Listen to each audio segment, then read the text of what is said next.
अस्सलाम वालेकुम, welcome to my YouTube channel the learning point. आज की इस वीडियो में हम class 9 unit number 1 SST general के लिए प्रिपरेशन का बाकायदा तौर पे कोर्स का आगाज़ करने जा रहे हैं। इससे पहले मेरी यूट्यूब के ऊपर प्लेलिस्ट बेसिक इंग्लिश ग्रामर के नाम से मौजूद है, वहाँ से भी आप फ़ायदा उठा सकते हैं। तो एसएसटी जनरल की प्रिपरेशन शुरू करते हैं यूनिट नंबर 1 ग्लासरी से। ग्लासरी में वर्ड्स और उनके मीनिंग्स होते हैं। वर्ड नंबर 1 है कंपैशन। कंपैशन का मतलब होता है a strong feeling of sympathy for people, यानी हमदर्दी जिसे हम कहते हैं सिंपैथी। डेट दूसरा वर्ड है डेट। डेट का मतलब होता है कर्ज, अ सम ऑफ मनी दैट समबडी ओज। आगे वर्ड हमारे पास एपिटोम। एपिटोम का मतलब होता है a perfect example of something.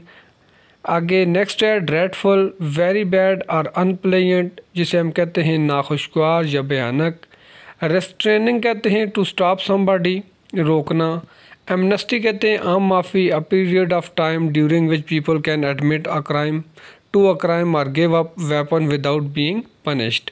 Counselling कहते हैं advice, professional advice about a problem. Perseverance कहते हैं इस्तेकामत को, the quality of continuing try to achieve a particular aim despite difficulties।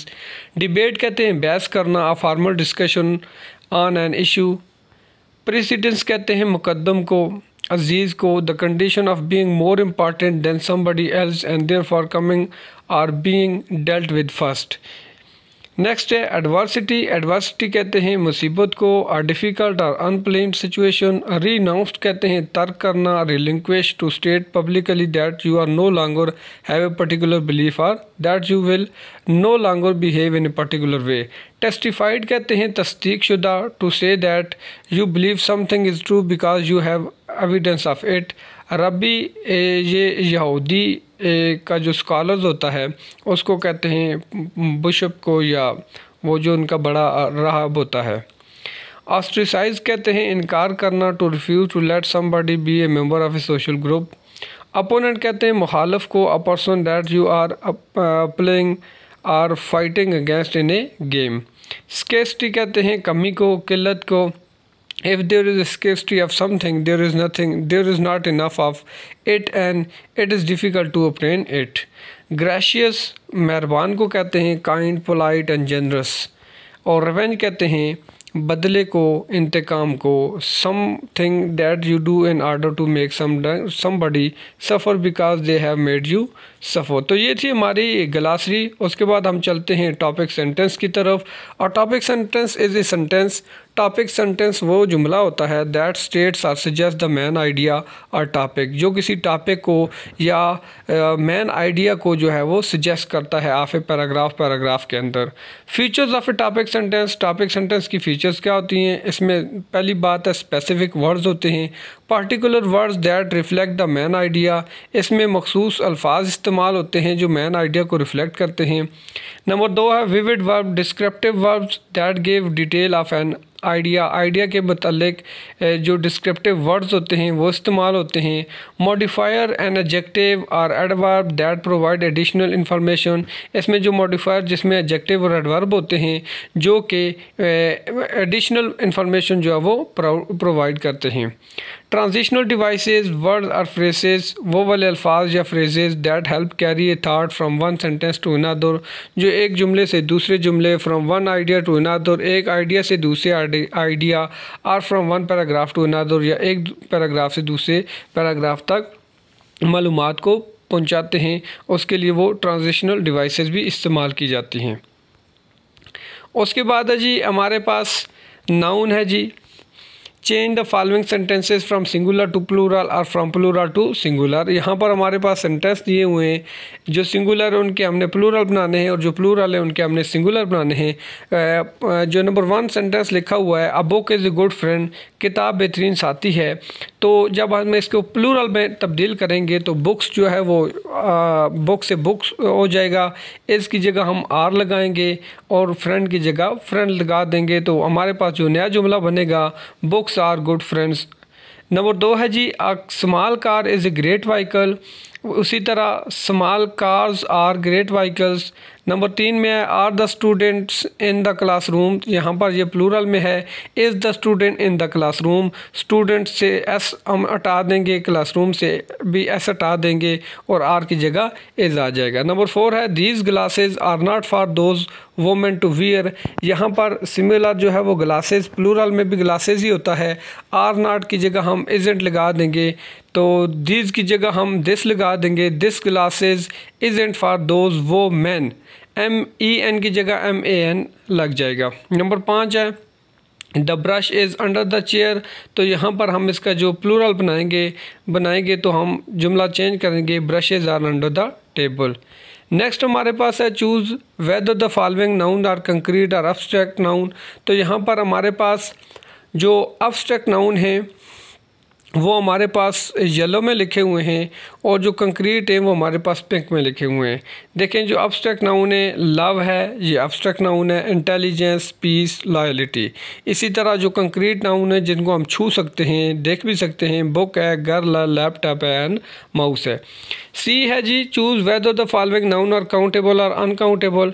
Similar हमारे पास जो येलो में है वो अनकाउंटेबल हैं और जो पिंक में है वो काउंटेबल हैं। देखें कॉफ़ी, टी, सोप, हनी ये सारे अनकाउंटेबल हैं क्योंकि हम इनको गिन नहीं सकते। इसी तरह बॉय, कीबोर्ड, इसी तरह कार और टेबल जो हैं वो हमारे पास काउंटेबल हैं। नेक्स्ट है fill in the blank with a noun, हमने नाउन के से इन ब्लैंक को फिल करना है। हमारे पास जो वर्ड दिए हुए हैं वो चेयर्स है, इंफॉर्मेशन है, हेयर है, लगेज है और फर्नीचर है। नंबर 1 लिखा हुआ I don't have much dash it's just 2 small bags. अब यहाँ पर स्मॉल बैग से हमें ये महसूस हो रहा है कि यहाँ पर सामान की बात हो रही है, यानी यहाँ पर लगे जाएगा। नंबर 2 है they are going to tell you all you want to know, वो आपको बताने जा रहे हैं जो कुछ आप जानना चाहते हैं। They are going to give you a lot of dash, अब यहाँ जानने की बात हो रही है तो यहाँ पर इंफॉर्मेशन आएगा। नंबर 3 है there is room for everybody to sit down, there are a lot of dash. अब देखें यहाँ पर बैठने की चीज़ों की बात हो रही है, रूम की बात हो रही है, तो ज़ाहिर सी बात है रूम के अंदर जो है वो फर्नीचर होता है, तो यहाँ पर फर्नीचर आएगा। नंबर 4 है we have no dash not even a bed और ए टेबल, यहाँ पर बेड और टेबल की बात आई है तो यहाँ से भी हमें वाज़ेह हो जाता है कि यहाँ पर चेयर इस्तेमाल होगा। नंबर 5 है what does Arif look like, he got a long beard and very short, यहाँ पर जाहिर सी बात है जो बियर्ड है उसका ताल्लुक जो है वो हेयर के साथ होगा। उसके बाद है जी हमारे पास ई ऑप्शन है complete the following sentences by using the following collective noun, हमने फॉलोइंग कलेक्टिव नाउन को कंप्लीट करना है। इसमें हमारे पास जो वर्ड दिए हुए हैं फ्लॉक है, हर्ड है, स्वाम है, बुके है और गैंग है। A dash of locusts attack the crops, अब यहाँ पर वो जो मकड़ी होती है या जो टिड्डी होती है उनके लिए जब हम उनके लिए कलेक्टिव नाउन का इस्तेमाल करते हैं तो वहाँ पर स्वाम का इस्तेमाल करते हैं। नंबर 2 है dash of bird is always a beautiful sight, तो बर्ड्स के लिए हम ऑलवेज फ्लॉक, जो परिंदों का जो जुर्मोट होता है उसके लिए हम फ्लॉक इस्तेमाल करते हैं। नंबर 3 है they welcome the chief guest with the dash of flower, तो जो फ्लावर के लिए जो हम कलेक्टिव नाउन इस्तेमाल करते हैं वो बुके ऑफ फ्लावर होता है। नंबर 4 है as we drove down the countryside we saw a dash of sheep grazing in the field, तो शीप्स के लिए फ्लॉक का वर्ड भी इस्तेमाल करते हैं लेकिन यहाँ पर चूँकि फ्लॉक जो है वो ऑलरेडी हमने बर्ड्स के लिए इस्तेमाल किया हुआ है तो यहाँ पर जो है वो हर्ड इस्तेमाल करेंगे। नंबर 5 है the gang of thief has been arrested by the police, तो जो थीफ होता है चोरों का हमेशा जो है वो गैंग होता है। नेक्स्ट है जी हमारे पास noun that changes meaning in the plural form, कुछ नाउन ऐसे होते हैं कि जब उनको सिंगुलर से प्लूरल बनाए तो उनका मतलब चेंज हो जाता है। जिस तरह सिंगुलर में आर्म है बॉडी पार्ट्स को कहते हैं, जबकि प्लूरल जो आर्म हो गया वो उसका मतलब तब्दील हो गया, वेपन्स हो गया। इसी तरह ग्लास ड्रिंकिंग कंटेनर को कहते हैं और ग्लासेस का मतलब होता है ग्लासेस ऑफ आइज, जैसे चश्मा या ऐनक वगैरह। फिर content a state of peaceful state of mind, यानी पुरअमन जो इंसान का माइंड होता है या हालत होती है उसको कहते हैं, जबकि कंटेंट्स कहते हैं the things that are included in something, जो किसी चीज़ में चीज़ें मौजूद होती हैं। सिंगुलर में स्पेक्टिकल कहते हैं अ विजुअल स्ट्राइकिंग परफॉर्मेंस, जबकि स्पेक्टिकल्स का मतलब होता है पेयर ऑफ ग्लासेस जिसे हम ऐनक कहते हैं। उसके बाद हमारे पास इंपॉर्टेंट टॉपिक है नाउन फ्रेज़ क्या होता है।